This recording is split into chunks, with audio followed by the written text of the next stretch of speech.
नहीं नहीं मौला नहीं ये जो सैयद जो सर सैयद जो सर सैयद ने अलीगढ़ मुस्लिम यूनिवर्सिटी बनाई, उसने बोला ये अजलाफों का कोई यहाँ काम नहीं है, वो अपना कारपेंटरी करते रहे, यहाँ सिर्फ अशरफ आएंगे। सैयद ने किया हाँ वो काम, सैयद ने वो काम किया कि मुस्लिम अपर कास्ट के लिए स्कूल खोला, वो सैयद ने जी। काम किया। लेकिन बाकी खाली सैयद मूवमेंट नहीं है सर, अहमदिया मूवमेंट भी है, बरेलवी मूवमेंट भी है। अरे भाई, they were all led by the Ashrafs only, all Ashraf led movements. Anyway, what I'm trying to say, what is the question? नहीं, I didn't get the question. नहीं, I'm trying to say actually, Ashok भाई, मेरा बोलना है कि come to focus on the last 30-40 years of the Muslim reform movement in India. आप एक अलग डिबेट में लेके जा रहे हैं, एक्चुअली वो कॉन्टेक्स्ट आज की बात नहीं हुई थी। मेरा बोलना है कि आप एक कंटेस्टेड डिबेट पे लेके जा रहे हैं, जो अंबेडकर फुले आंदोलन की एक अलग समझ है, आपकी एक अलग समझ है। मैं वहीं पे आ रहा हूं कि हमारी लिटरेसी रेट आखिर पूरे इंडिया की इतनी नीचे चली गई, और हम लास्ट 30, 45, 50, 70 इयर्स की ही बात करेंगे। मेरा ये कहना है कि मुस्लिम, हिंदू, सिख, ईसाई सब मिलकर के जो टोटल हमारा लिटरेसी रेट ये था। अब आप वो हिस्टोरियन को खारिज करने पे लगे हुए हैं तो आप लग जाइए, कोई बात नहीं, मैं आपको रोकूंगा नहीं।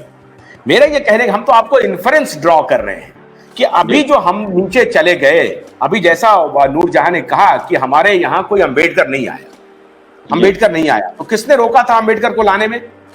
क्यों नहीं आ पाया वो? ये स्टेट गवर्नमेंट की रिस्पॉन्सिबिलिटी है? नहीं, ये दोनों की बात है, दोनों की बात है। एक तो संविधान में कुछ क्लियर कट है, जो सरकारों की जो जिम्मेदारी, जो डायरेक्टिव प्रिंसिपल्स में आती है, हेल्थ केयर से लेकर शिक्षा, सब कुछ। और आपकी बात सही है कि मुस्लिम समाज की कमियां थी। पार्टीशन एक बहुत बड़ा हिस्टोरिकल डिजास्टर है पूरे साउथ एशिया के लिए, भारत के मुसलमानों के लिए तो है ही, पूरे भारत के लिए, पूरे साउथ एशिया के लिए। मगर जो मुस्लिम ऑर्थोडॉक्सी का जो पूरा कंट्रोल रहा, उसके कारण ये सब चीजें बहुत दबी। और पिछले पोस्ट 92, 93 में मानता हूं कि वो मंडल युग और बाबरी मस्जिद, राम मंदिर वाला जो पीरियड है, जहां वो जो एक बड़ा मुसलमानों के लिए बहुत बड़ा डिजास्टर्स फेज है, उसमें से आइदर मुसलमान अतिरेकी बन सकता था या इंट्रोस्पेक्शन कर सकता था कि हमारी कमियां क्या थी। और वो कमियां हुई कि हम लोग पढ़े लिखे नहीं है, हमारे पास एम्प्लॉयमेंट नहीं है, औरतों के शिक्षा पे हम लोग ने कभी ध्यान नहीं दिया, रिफॉर्म के सवाल पर हम लोगों ने ध्यान नहीं दिया। वो 92, 93 के पोस्ट फेज में ये सब बातें शुरू होती है। जब शाहबानो का केस हुआ था तो 5 मुसलमान बोलने के लिए नहीं थे शाहबानो के पक्ष में। एक आध असगली गिन लो, कोई जावेद आनंद, जावेद अख्तर होगा, शबाना आजमी होगी, 4-5 नाम, फारूक शेख, ये 4-5 नाम के आगे कुछ गया नहीं था। मगर आज कुछ आंदोलन शुरू हो चुके हैं, जिसमें से सबसे बड़ा आंदोलन भारतीय मुस्लिम आंदोलन के यहाँ लीडर आपके सामने फाउंडर बैठी है, कि किस प्रकार से मुस्लिम महिलाओं ने आज ये रिफॉर्म का जिम्मेदारी उठा ली है सिर पे, और जिम्मेदारी तो उठा ली है, एक व्यापक राष्ट्रीय आंदोलन उनका है, और कुछ विक्टरीज भी है, जीत भी है उसके साथ। तो ये एक सिस्टमैटिक, जो एक पढ़ा लिखा मुसलमानों का तबका सामने आया है, औरतों का और मर्दों का, और खास करके नौजवानों में मैं देख रहा हूं। मेरा खुद का अनुभव जो 2011 से 12 से रहा है, ये एक तो जेंडर रिफॉर्म का सवाल है, और इस्लाम इस्लाम को लेकर कुछ फिलोसफी डिबेट्स के सवाल है, जो मैं बार बार बोलता रहता हूं कि आप जो अंतिम सत्य की बात बोल रहे हैं, दूसरे धर्मों में भी ये बात रही अंतिम सत्य है। शैवाइट और वैष्णव भी लड़ते रहे, हिंदू और बुद्धिस्ट भी लड़ते रहे, क्रिश्चियन और मुस्लिम और जूस भी लड़ते रहे, ये सब हुआ है। मगर दूसरे धर्मों में ये बात आई कि जी हम भी सत्य है, तुम्हारा भी सत्य है, वो हम लोग अलग अलग रास्ते से सत्य की तरफ पहुंचेंगे।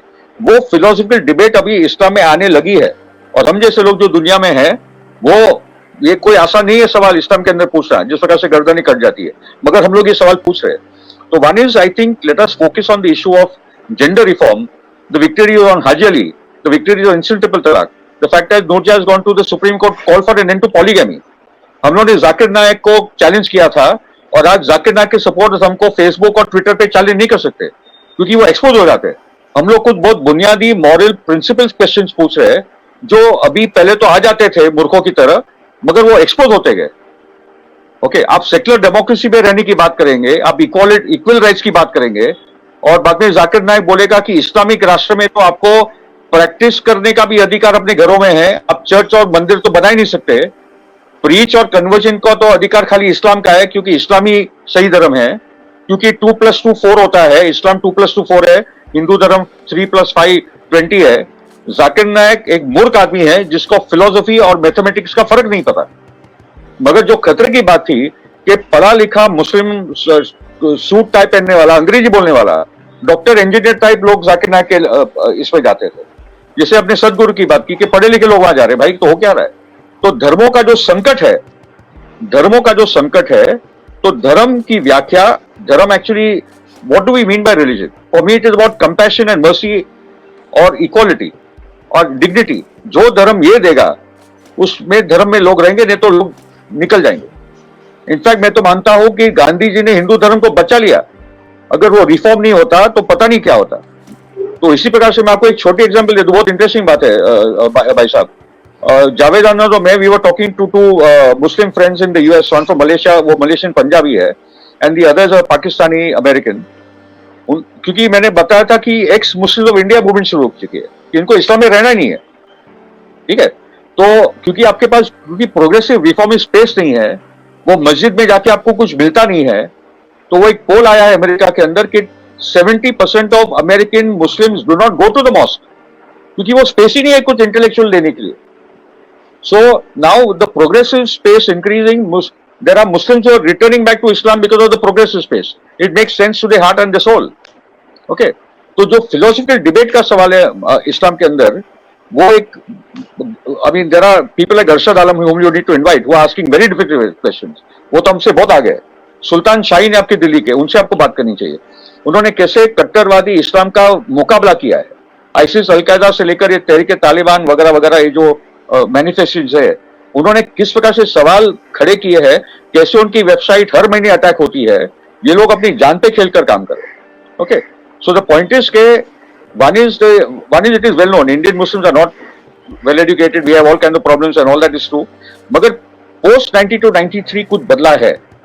ओके, और मैं तो मानता हूं कि कुछ पिछले 10 सालों से तो चीजें और तेजी से आगे चल रही है। और जो क्राइसिस है इस्लाम के अंदर, सभी धर्मों में अलग अलग किस्म का क्राइसिस है, मगर आज हम लोग इस्लाम की क्राइसिस की बात करेंगे। जैसे मैंने एक बार जामिया मिलिया में ये बात रखी थी कि इस्लाम इज अंडर क्राइसिस, तो वहां स्टूडेंट्स खड़े हो गए, Islam can not be under crisis, मुसलमान क्राइसिस में हो सकता है इस्लाम। मैं बोला इस्लामिक थियोलॉजी अंडर क्राइसिस, और let us accept that part, और उसी से आप कहीं एक्सेप्ट करोगे तो आप आगे बढ़ पाओगे।